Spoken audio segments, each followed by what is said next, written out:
Now, the thumbnail photo of my video last week had a lady wearing those. So many of you reached out to me and asked me if I own the Oculus and what I thought about it. So obviously the answer is yes. And I love them. Amazing experience if you want to get a taste of the metaverse. These are awesome for games and watching VR videos on YouTube.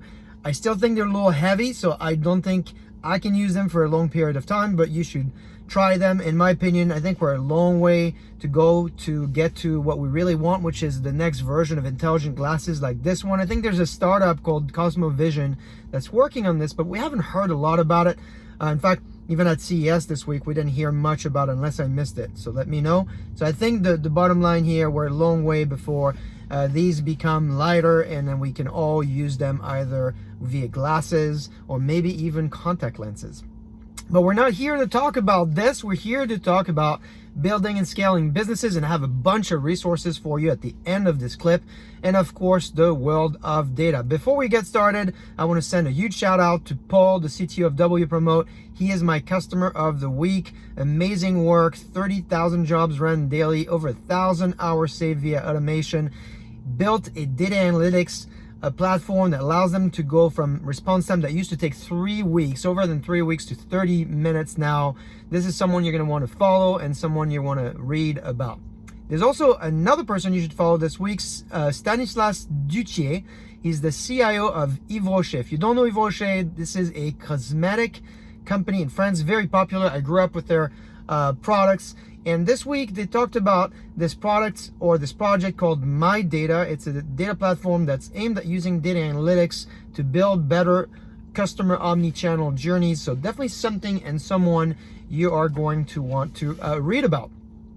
Now, if you're in the world of data, there is one report this week that you must absolutely read, and it is my friend's Randy Bean's Data Survey 2022. Now, Randy and his team have been running the survey for 10 years. This year is actually the 10 years anniversary of their survey, and they asked data leaders in the who's who in the industry, from AIG to Wells Fargo, AbbVie to Pfizer, Albertsons to Starbucks. They asked them what their priorities are, how much progress they're making towards becoming data-driven, and we learned a lot in this year's survey around how much time it takes you to be data-driven, what it means to execute on your data strategy, and the role of the chief data officer, as well as their priorities. You'll learn, for instance, that only 25% of companies in the sample consider themselves data-driven.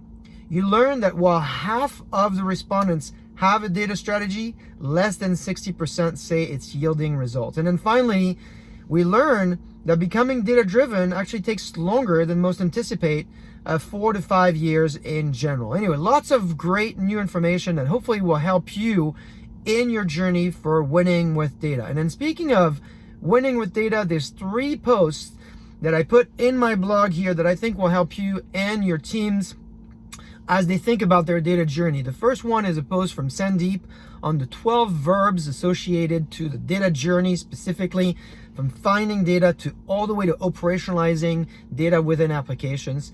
This piece is a great companion to another piece that I'm attaching in my blog by Dennis, who is a machine learning architect, and he talks about the data pipeline with the new acronym ELTIMS: extract, load, transform, insights, model, and serve. So ELTIMS is a new acronym to define these verbs. He's got 6, Sandeep's got 12. Take a look to see how you can kind of bridge the gap between the technical approach and maybe the more business-centric approach.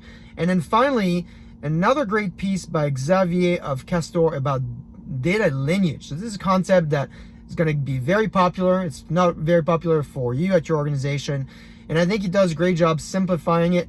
First, the title is catchy. It's Data Lineage Explained to a 5-year-old. So that's a great title. But beyond that, he defines data lineage very simply. It's a family tree for data, so that's great. And even beyond that, he has great precision on the use cases where data lineage is most impactful. It talks about, of course, troubleshooting, impact analysis, definition propagation. A lot of use cases he can define here with questions. There's 6, I think, in the post. But take a look and share it with your team if they're wondering what is data lineage, how do we think about it. And to close, as I promised, with a focus on building businesses and scaling businesses. Big part of it is also owning the narrative. And so there is in my blog a set of must-read resources if you're in this phase at your company, either a startup or maybe a group inside a large organization, or trying to figure this out. One is Robert Scoble's rule on how to pitch your business effectively.